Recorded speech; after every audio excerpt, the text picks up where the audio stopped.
নবী হাবিবুল্লাহ সাহাবায়ে কেরামদেরকে নিয়ে বসে আছেন, সাহাবায়ে কেরামদেরকে নিয়ে বসে আছেন। নবী আমার সাহাবায়ে কেরামদেরকে বসে থাকা অবস্থায় নবী আমার বয়ান শুরু করে দিলেন, শুরু করে দিলেন। বাবা সাহাবারা, বাবা সাহাবীরা, বাবা আমি রাতের বেলায় ঘুমিয়েছিলাম, আমি শুয়েছিলাম, আমি দেখতে পেলাম দুইজন ব্যক্তি এসে আমি রাসূলুল্লাহ, আমি হাবিবুল্লাহ আমার দুই বাহুখানা ধরে একটা দুর্গম পাহাড়ের দিকে আমাকে নিয়ে যাচ্ছেন।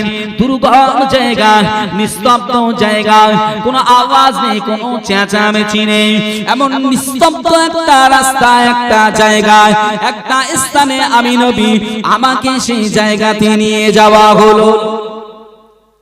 দুর্গম একটা পাহাড়ের কাছে, নিস্তব্ধ একেবারে নির্ঝুম জায়গা, সেই জায়গায় আমাকে নিয়ে গেছেন। নবী আমার বলতে লাগে, বাবা সাহাবারা ওই দুইজন ব্যক্তি গিয়ে আমাকে পাহাড়ের নিকটে দাঁড় করিয়ে দিলেন। পাহাড়ের কাছে দাঁড় করিয়ে দেওয়ার পরে নবীকে বলা হচ্ছে যে আল্লাহ পাকের নবী আপনি পাহাড়ের উপরে উঠতে থাকুন, আপনি পাহাড়ের উপরে উঠতে থাকুন।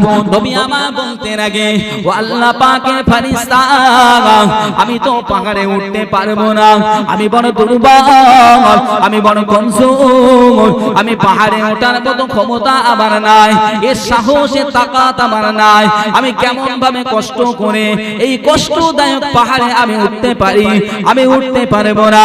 আল্লাহ পাকের ফেরেশতারা বলতে লাগেন, আল্লাহ পাকের নবী আপনার জন্য আল্লাহ পাক এই রাস্তাটাকে সহজ করে দেবে।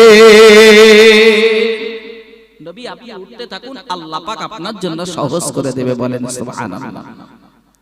ও নওজওয়ানেরা, ও মুরব্বি বাপজানেরা, আমার আপনার নবী হাবিবুল্লাহ মুস্তাফা আরবি আমার পাহাড়ে চূড়ায় উঠতে শুরু করলেন, পাহাড়ের রাস্তা দিয়ে উঠতে শুরু করলেন।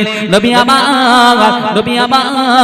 গুটি গুটি গুটি গুটি পায়ে পাহাড়ের উপরে যখন অবস্থান করলেন, বিকট একটা শব্দ আল্লাহর নবী প্রিয় হাবিবের কানে ভেসে আসলো।